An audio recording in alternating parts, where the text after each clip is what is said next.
அனைத்து ஆசிரியர்களுக்கும் வணக்கம். இதுவரை தமிழ்நாட்டில் வேறு எந்த பள்ளியிலும் படிக்காமல் புதிதாக நமது பள்ளியில் வந்து சேரும் எல்கேஜி மற்றும் முதல் வகுப்பு மாணவர்களை எம்எஸ் வலைதளத்தில் அட்மிட் செய்து அவர்களுக்கு எம்எஸ் ஐடியை எவ்வாறு உருவாக்கம் செய்வது என்பது குறித்து இந்த வீடியோவில் பார்க்கலாம். அதே போன்று ஏற்கனவே அட்மிஷன் கேம்பெயினில் பதிவு செய்த மாணவர்களின் விவரங்களை அவர்களுடைய அப்ளிகேஷன் நம்பர் கொண்டு எவ்வாறு ப்ரொசீட் செய்து எம்எஸ் ஐடி உருவாக்குவது என்பது குறித்தும், அட்மிஷன் கேம்பெயினில் பதிவு செய்யாத மாணவர்களுக்கு நேரடியாக அவர்களுடைய பதிவு செய்து எவ்வாறு எம்எஸ் ஐடி உருவாக்குவது என்பது குறித்தும் இந்த வீடியோவில் பார்க்கலாம்.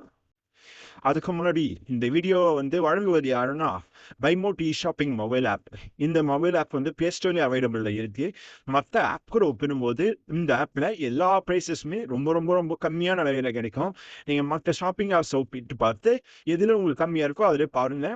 இதில் கண்டிப்பாக 3% மற்ற பொருட்களோடு ஒப்பிடும்போது கம்மியாக இருக்கும். ஸோ முடிஞ்ச அளவுக்கு இந்த ஆப்பில் வாங்க ட்ரை பண்ணுங்க.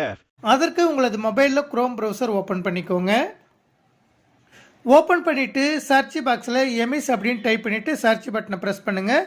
உங்களுக்கு ஃபஸ்ட் லிங்க்கு emis.tnschools.gov.in அப்படின்னு வந்திருக்கும். அந்த லிங்க்கை கிளிக் பண்ணிக்கோங்க. நீங்கள் கிளிக் பண்ணினதும் யூசர் நேம் பாஸ்வேர்ட் டைப் பண்ண சொல்லி கேட்கும். யூசர் நேம் அப்படிங்கிற இடத்துல உங்களது பள்ளியின் 11 டிஜிட் யூடிஎஸ் நம்பரும், பாஸ்வேர்டு அப்படிங்கிற இடத்துல எம்எஸ்க்கு என்ன பாஸ்வேர்டு கொடுத்துருக்கீங்களோ அந்த பாஸ்வேர்டை டைப் பண்ணிவிட்டு லாகின் பட்டனை ப்ரெஸ் பண்ணுங்கள். நீங்கள் லாகின் பட்டனை ப்ரெஸ் பண்ணினதும் உங்களது பள்ளியின் லாகின் பேஜ் வந்திருக்கும். அதில் ரைட் சைட்லேயே டவுன் ஏரியாவுக்கு பக்கத்தில் 3 பிங்க் லைன்ஸ் இருக்கும். அதை கிளிக் பண்ணுங்கள். கிளிக் பண்ணினதும் முதலாவதாக ஸ்டூடெண்ட் அப்படின்னு ஒரு ஹெட்டிங் வந்திருக்கும். அந்த ஹெட்டிங்கை கிளிக் பண்ணுங்கள். கிளிக் பண்ணினதும் உங்களுக்கு என்ரோல்மெண்ட் அப்படின்னு ஒரு ஹெட்டிங் வந்துட்டு அதற்கு கீழே ஸ்டூடெண்ட்ஸ் அட்மிஷன் அகடமிக் இயர் 2025-26 அப்படின்னு ஒரு ஹெட்டிங் வந்திருக்கும். அந்த ஹெட்டிங்கை கிளிக் பண்ணுங்கள். நீங்கள் கிளிக் பண்ணினதும் ஸ்டூடெண்ட் அட்மிஷன் அப்படின்னு வந்திருக்கும். அதற்கு பக்கத்துலேயே ரைட் சைடில் ஸ்க்ரோல் பண்ணிகிட்டே வந்தீங்கன்னா கேம்பெயின் 2025-26 அப்படின்னு ஒரு ஹெட்டிங் வந்திருக்கும். அந்த ஹெட்டிங்கை கிளிக் பண்ணுங்கள். நீங்கள் கிளிக் பண்ணினதும் அட்மிஷன் கேம்பெயினில் இதுவரை எந்தெந்த மாணவர்களுக்கு அட்மிஷன் போட்டிருக்கீங்களோ அந்த மாணவருடைய பெயர், அவர்களுடைய விண்ணப்ப எண், இந்த விவரங்கள் எல்லாமே வந்திருக்கும். நீங்கள் அந்த மாணவர்களுடைய விண்ணப்ப எண்ணை நோட் பண்ணிவிட்டு டைரெக்டாக அட்மிஷன் பேஜுக்கு போய்ட்டு அட்மிஷன் போட்டுக்கலாம். அப்படி இல்லைன்னா ரைட் சைடில் ஸ்க்ரோல் பண்ணிகிட்டே வந்தீங்கன்னா லாஸ்ட்டாக அட்மிட் அப்படிங்கிற க்ரீன் கலர் பட்டனை கிளிக் பண்ணிவிட்டு அட்மிஷன் போட்டுக்கலாம். உங்களது பள்ளியிலே நீங்கள் அட்மிஷன் கேம்பெயினில் ஆட் செய்த மாணவர்கள் அட்மிஷன் போடுவதற்கு டைரெக்டாக லாஸ்ட்டில் இருக்கக்கூடிய அட்மிட் அப்படிங்கிற க்ரீன் கலர் பட்டனை கிளிக் பண்ணுங்கள். கிளிக் பண்ணினதும் அந்த மாணவருடைய விண்ணப்ப எண், கல்வியாண்டு, அதே போல் விண்ணப்ப எண் உள்ளதா அப்படிங்கிற இடத்துல டிஃபால்ட்டாக எஸ்ன்னு வந்துட்டு நம்ம அட்மிஷன் கேம்பெயினில் அட்மிஷன் போடும்போது என்ன விண்ணப்ப எண் வந்திருக்கோ அந்த விண்ணப்ப எண் வந்திருக்கும். அதன் பிறகு எப்பொழுதும் போல் மாணவர்களுடைய சுய விவரங்கள், அதே போன்ற கம்யூனிகேஷன் டீட்டெயில்ஸ், இந்த விவரங்கள் எல்லாம் அப்டேட் பண்ணிக்கலாம். அடுத்து உங்களது பள்ளியில் அட்மிஷன் கேம்பெயினில் அட்மிஷன் போடாமல் வேறொரு பள்ளியில் அட்மிஷன் கேம்பெயினில் விவரங்கள் பதிவேற்றம் செய்து அந்த மாணவருடைய விண்ணப்ப எண் உங்களுக்கு கிடைத்திருந்தால் அந்த மாணவர்களை அட்மிஷன் செய்வதற்கு உங்களது பள்ளியின் லாகின் பேஜில் ரைட் சைட்லேயே டவுன் ஏரியாவுக்கு பக்கத்தில் இருக்கக்கூடிய 3 பிங்க் லைன்ஸை கிளிக் பண்ணிவிட்டு ஸ்டூடெண்ட் அப்படிங்கிற மெனுவை கிளிக் பண்ணுங்கள்.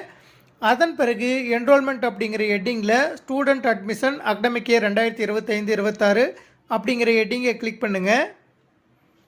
கிளிக் பண்ணினதும் மாணவர் தமிழ்நாட்டில் உள்ள வேறு ஏதேனும் பள்ளியில் இதுவரை பயின்றுள்ளாரா அப்படின்னு கேட்கும். இதுவரை வேறு எந்த பள்ளியிலும் படிக்கல அப்படிங்கிற பட்சத்தில் நோ அப்படிங்கிற ஆப்ஷனை கிளிக் பண்ணுங்கள். நீங்கள் கிளிக் பண்ணினதும் மாணவர் தமிழ்நாட்டில் உள்ள வேறு ஏதேனும் பள்ளியில் இதுவரை பயின்றுள்ளாரா அப்படின்னு கேட்கும். இதுவரை வேறு எந்த பள்ளியிலும் படிக்கவில்லை அப்படிங்கிற பட்சத்தில் நோ அப்படிங்கிற ஆப்ஷனை கிளிக் பண்ணுங்கள். கிளிக் பண்ணினதும் கல்வி ஆண்டு 2025-26 அப்படின்னு வந்துட்டு அதற்கு கீழே உங்களிடம் விண்ணப்ப எண் உள்ளதா அப்படின்னு கேட்கும். ஏற்கனவே அட்மிஷன் கேம்பெயினில் எந்த பள்ளியிலும் நீங்கள் அட்மிஷன் போடல அப்படிங்கிற பட்சத்தில் செலக்ட் அப்படிங்கிற டவுன் ஏரியாவை கிளிக் பண்ணிவிட்டு நோ அப்படின்னு கொடுத்துட்டிங்கன்னா எப்பொழுதும் போல் அந்த மாணவர்களுடைய சுய விவரங்கள், கம்யூனிகேஷன் டீட்டெயில்ஸ், இந்த விவரங்கள்லாம் பதிவிட வேண்டியிருக்கும். சப்போஸ் அட்மிஷன் கேம்பெயினில் நீங்கள் அட்மிஷன் போட்டிருந்தீங்கன்னா உங்களிடம் விண்ணப்ப எண் உள்ளதா அப்படிங்கிற இடத்துல இருக்கக்கூடிய டவுன் ஏரியாவை கிளிக் பண்ணிவிட்டு எஸ் அப்படிங்கிற ஆப்ஷனை கிளிக் பண்ணுங்கள். கிளிக் பண்ணினதும் விண்ணப்ப எண் கேட்கும். நீங்கள் ஏற்கனவே அட்மிஷன் கேம்பெயினில் அட்மிஷன் போடும்போது உங்களுடைய மொபைலுக்கு அந்த விண்ணப்ப எண் வந்திருந்ததுன்னா அந்த விண்ணப்ப எண்ணை டைப் பண்ணுங்கள். நீங்கள் டைப் பண்ணினதுமே டேட்டா ஃபெச்டு சக்ஸஸ்ஃபுல்லி அப்படின்னு வந்திருக்கும். அதன் பிறகு மேலே ஸ்க்ரோல் பண்ணிட்டு போங்க. மேலே ஸ்க்ரோல் பண்ணிட்டு போனதும் பிரிவு 1 அப்படின்னு வந்துட்டு அதற்கு கீழே மாணவரின் சுய விவரங்கள் வந்திருக்கும். இதில் எந்தெந்த ஃபீல்டெல்லாம் ஸ்டார் போட்டு வந்திருக்கோ அந்த ஃபீல்டு எல்லாமே நம்ம கம்பல்சரி ஃபில் பண்ணி ஆகணும். ஏற்கனவே அட்மிஷன் கேம்பெயினில் நம்ம பதிவேற்றம் செய்த விவரங்கள் இந்த இடத்துல வந்திருக்கும். அது கரெக்டாக இருக்கா அப்படின்னு செக் பண்ணிக்கோங்க. சப்போஸ் அதில் தவறுகள் இருக்கக்கூடிய பட்சத்தில் அந்த டீட்டெயில்ஸை நீங்கள் கரெக்ஷன் பண்ணிக்கலாம். முதலாவதாக மாணவரின் பெயரை ஆங்கிலத்தில் பதிவிடும் அப்படிங்கிற இடத்துல அந்த மாணவருடைய பெயரை இங்கிலீஷில் டைப் பண்ணிக்கோங்க. அதன் பிறகு மாணவரின் பெயரை தமிழில் பதிவிடும் அப்படிங்கிற இடத்துல தமிழில் டைப் பண்ணிக்கோங்க. அதன் பிறகு மாணவரின் முதல் பெயர் கடைசி பெயர் இந்த விவரங்கள் எல்லாமே அதுவே ஆட் ஆகிட்டு வந்திருக்கும். அதன் பிறகு மாணவரின் ஆதார் எண்ணை பதிவிடுவோம் அப்படின்னு கொடுத்துட்டு அந்த மாணவருக்கு 12 இலக்க ஆதார் எண் இருந்ததுன்னா அதை டைப் பண்ணிக்கோங்க. சப்போஸ் அந்த மாணவரிடம் ஆதார் எண் இல்லை அப்படிங்கிற பட்சத்தில் 0 அப்படின்ற எண்ணை டைப் பண்ணிக்கோங்க. அதன் பிறகு மாணவரின் பிறந்த தேதியை உள்ளீடு செய்வோம் அப்படின்னு கொடுத்துருக்காங்க. அந்த பாக்ஸில் அந்த மாணவருடைய டேட் ஆஃப் பர்த்தை கேலண்டர்லேருந்து செலக்ட் பண்ணிக்கோங்க. செலக்ட் பண்ணி முடிச்சதுக்கப்புறம் பாலினம் அப்படிங்கிற இடத்துல அந்த மாணவருடைய ஜெண்டரை செலக்ட் பண்ணிக்கோங்க. அதன் பிறகு மதம் அப்படின்னு கொடுத்துருப்பாங்க. அந்த இடத்துல என்ன மதமோ அதை செலக்ட் பண்ணிக்கோங்க. அதன் பிறகு அந்த மாணவருடைய கம்யூனிட்டியை செலக்ட் பண்ணிக்கோங்க. அந்த மாணவரிடம் ஜாதி சான்றிதழ் இருந்ததுன்னா எஸ் அப்படின்னு செலக்ட் பண்ணிக்கோங்க. செலக்ட் பண்ணினதும் கம்யூனிட்டி சர்டிஃபிகேட் டைப் பண்ண சொல்லி கேட்கும். ஜாதி சான்றிதழ் இல்லை அப்படிங்கிற பட்சத்தில் நோ அப்படிங்கிற ஆப்ஷனை செலக்ட் பண்ணிக்கோங்க. அதன் பிறகு தாய்மொழி அப்படிங்கிற இடத்துல அந்த மாணவருடைய தாய்மொழியை செலக்ட் பண்ணிக்கோங்க. பிளட் குரூப் தெரிஞ்சிருந்ததுன்னா பிளட் குரூப்பை செலக்ட் பண்ணிக்கோங்க. தெரியல அப்படிங்கிற பட்சத்தில் அந்த ஃபீல்டை எம்டியாக விட்டுக்கோங்க. அடுத்து மாற்றுத்திறனாளி வகைகள் அப்படிங்கிற இடத்துல அந்த மாணவர்கள் டிஃப்ரெண்ட்லி ஏபிள்டு ஸ்டூடெண்ட்டாக இருந்தால் என்ன வகை டிஃப்ரெண்ட்லி ஏபிள்டோ அந்த ஆப்ஷனை செலக்ட் பண்ணிக்கோங்க. இல்லை அப்படிங்கிற பட்சத்தில் நாட் அப்ளிகபிள் அப்படிங்கிற ஆப்ஷனை செலக்ட் பண்ணிக்கோங்க. அடுத்து ஆர்சிஹெச் அதே போல் பிறப்பு சான்றிதழ் எண் இருந்ததுன்னா அதை டைப் பண்ணிக்கோங்க.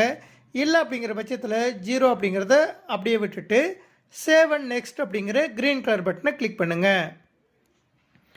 கிளிக் பண்ணினதும் அப்டேட்டட் சக்ஸஸ்ஃபுல்லி அப்படின்னு வந்திருக்கும். அதன் பிறகு பிரிவு 2 அப்படின்னு வந்துட்டு குடும்ப விவரங்கள் வந்திருக்கும். இதில் குறிப்பு அப்படின்னு கொடுத்துட்டு தந்தை தாய் அல்லது பாதுகாவலர் விவரங்கள் மற்றும் கைபேசி எண் சரிபார்ப்பு ஆகியவை கட்டாயமாகும் அப்படின்னு கொடுத்துருக்காங்க. இதில் முதலாவதாக தந்தையின் பெயரை ஆங்கிலத்தில் பதிவிடுவோம் அப்படின்னு கொடுத்துருக்காங்க. அந்த இடத்துல இங்கிலீஷில் அந்த மாணவருடைய அப்பாவோட பெயரை டைப் பண்ணிக்கோங்க. அதன் பிறகு அவருடைய பெயரை தமிழில் டைப் பண்ணிக்கோங்க. அடுத்ததாக தந்தையாரின் கல்வி தகுதி அப்படிங்கிற டவுன் ஏரோவை கிளிக் பண்ணிவிட்டு அவங்களுடைய கல்வி தகுதி என்னவோ அதை செலக்ட் பண்ணிக்கோங்க.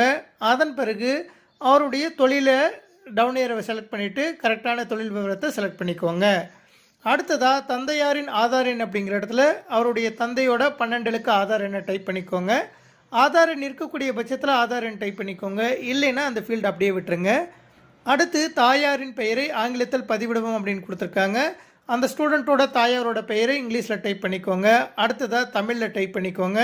அடுத்து கல்வி தகுதி அப்படிங்கிற இடத்துல அவங்களுடைய கல்வி தகுதி அதே போல் அவர்களுடைய தொழில் விவரங்கள் இதெல்லாமே செலக்ட் பண்ணிவிட்டு அவங்களுக்கு ஆதார் எண் இருந்ததுன்னா 12 இலக்க ஆதார் எண்ணை டைப் பண்ணிக்கோங்க. இல்லைன்னா 0 போட்டுக்கோங்க. அடுத்து பாதுகாவலரின் பெயரை ஆங்கிலத்தில் பதிவிடும் அப்படின்னு கொடுத்துருக்காங்க. அந்த குழந்தைக்கு தந்தை தாய் இருவரும் இல்லாத பட்சத்தில் பாதுகாவலருடைய விவரங்களை ஃபில் பண்ண வேண்டும். தந்தை தாய் இருக்கக்கூடிய பட்சத்தில் இந்த விவரங்கள் நீங்கள் ஃபில் பண்ண தேவையில்லை. தந்தை தாய் விவரங்களை பதிவேற்றம் செய்த பிறகு சேவ் அண்ட் நெக்ஸ்ட் அப்படிங்கிற க்ரீன் கலர் பட்டனை கிளிக் பண்ணுங்கள்.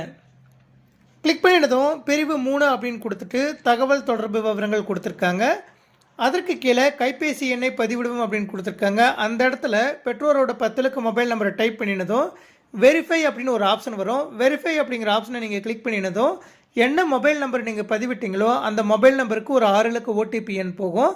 அந்த ஓடிபி எண்ணை அந்த பெற்றோரிடம் வாங்கி நீங்கள் பதிவிட்ட பிறகு ஓகே கொடுத்துட்டிங்கன்னா இது போல் வெரிஃபைடு அப்படின்னு க்ரீன் கலரில் டிக் வந்துடும்.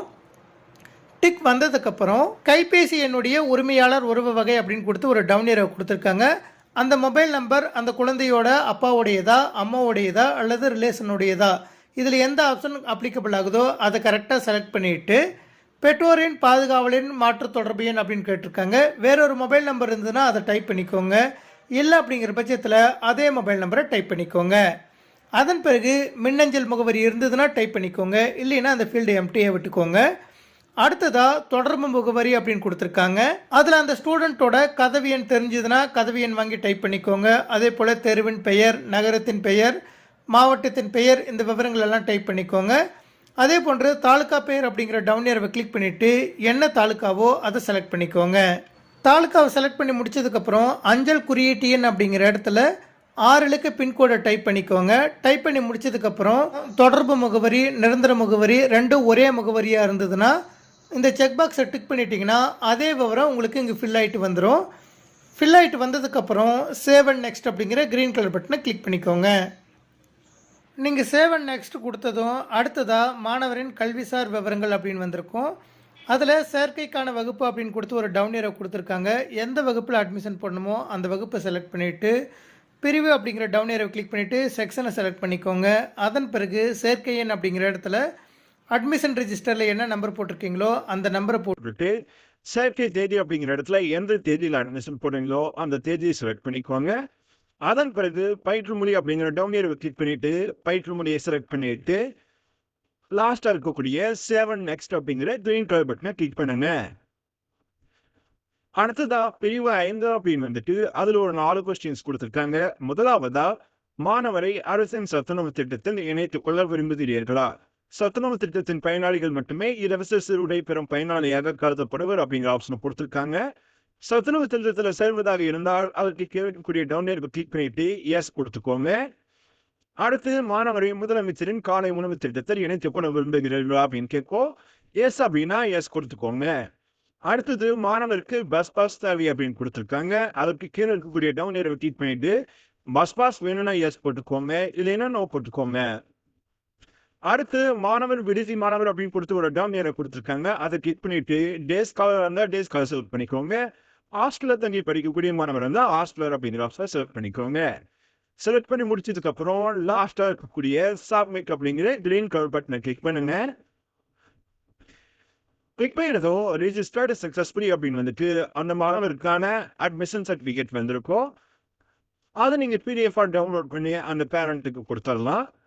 இது போல மிக எளிமையான முறையில் நமது பள்ளியில் புதிதாக வந்து சேரும் மாணவர்களுக்கு அட்மிஷன் கேம்பெயினில் சேர்ந்த மாணவராக இருந்தால் அவருடைய விண்ணப்ப எண்ணை கொண்டும், அட்மிஷன் கேம்பெயினில் சேராமல் நேரடியாக புதிதாக வந்து சேர்ந்த மாணவர்களுக்கு அனைத்து விவரங்களையும் முடிவு செய்து அட்மிஷன் போட்டு அவர்களுக்கான எம்இ செயலினை உருவாக்கம் செய்து கொள்ளலாம். நன்றி.